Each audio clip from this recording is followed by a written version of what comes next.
Dans le monde, une grande majorité de personnes ne croient absolument pas à toute forme de phénomène dit paranormal. Beaucoup se refusent à vouloir croire ou découvrir ce qui, au plus profond d'eux, laisserait surgir une terrifiante et incontrôlable peur.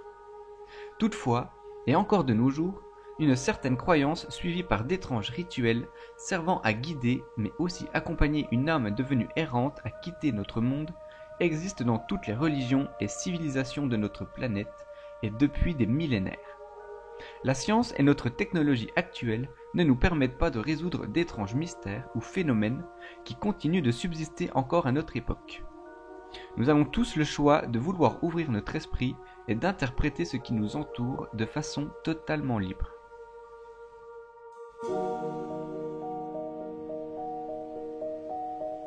Beaucoup d'entre nous se sont sûrement déjà posé la question, à savoir si un fantôme hante notre maison. Sachez avant toute chose qu'il existe plusieurs types d'entités et de manifestations.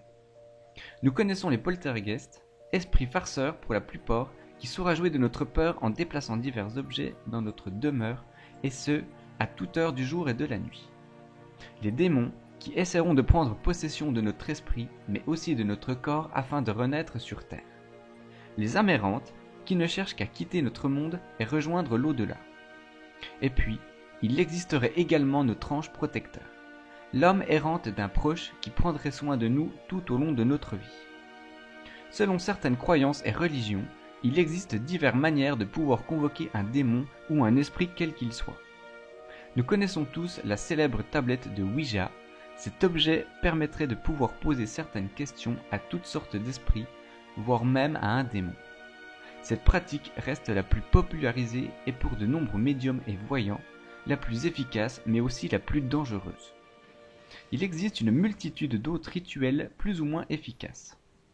Faire appel à un voyant, un médium ou à un prêtre peut nous donner une réponse à savoir si une entité occupe notre maison. Cependant, pour le cas de maisons dites hantées, certains signes peuvent nous mettre sur la bonne voie d'après de nombreux témoignages. Les personnes affirment entendre d'étranges bruits de pas ou de respiration alors qu'ils se trouvent seuls dans leur maison. Ils peuvent apercevoir la silhouette d'un homme, d'une femme ou d'un enfant traverser une pièce.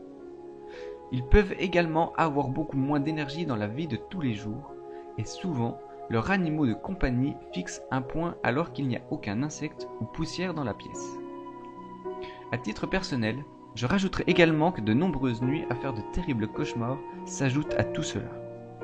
Il ne faut pas oublier que notre esprit nous joue pour la majorité des cas de bien vilains tours. Il arrive parfois que l'on se force consciemment ou inconsciemment à voir ou même entendre des choses qui ne se sont jamais produites. Toutefois, croire aux esprits reste le meilleur moyen d'augmenter ses chances d'en voir ou entendre un dans notre vie, si on le désire vraiment, bien entendu.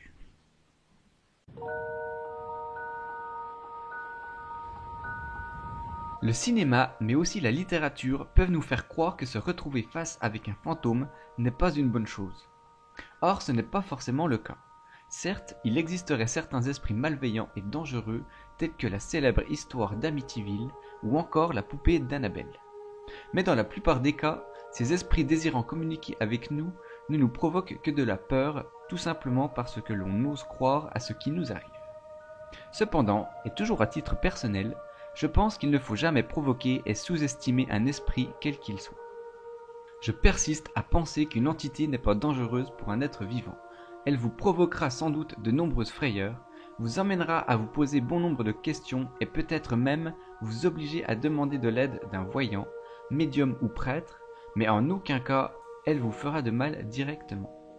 En revanche, pour le cas d'une éventuelle possession démoniaque, il est difficile de penser qu'un démon désirant vous posséder ne vous rende une vie meilleure. Le cinéma résume assez bien sur ce sujet.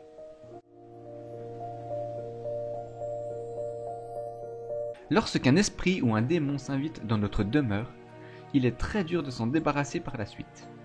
Il existe une multitude de procédés pour essayer de le faire partir, mais cela reste assez complexe. Beaucoup de personnes cherchent de l'aide extérieure en faisant appel soit à un médium pour essayer de communiquer avec l'entité et de comprendre ce qu'il désire, avec un voyant ou un prêtre pour exorciser un démon en cas de possession ou de poltergeist. Certaines personnes prendront le risque de changer de maison, mais il arrive parfois que cette même entité suive ses propriétaires et ce, à n'importe quel endroit. Cependant, pour la majeure partie de la population, un cas de manifestation reste très rare. Nous avons donc une infime chance de pouvoir se retrouver un jour face à un fantôme. Pour toutes les personnes cartésiennes, le risque de rencontrer un esprit reste quasi nul.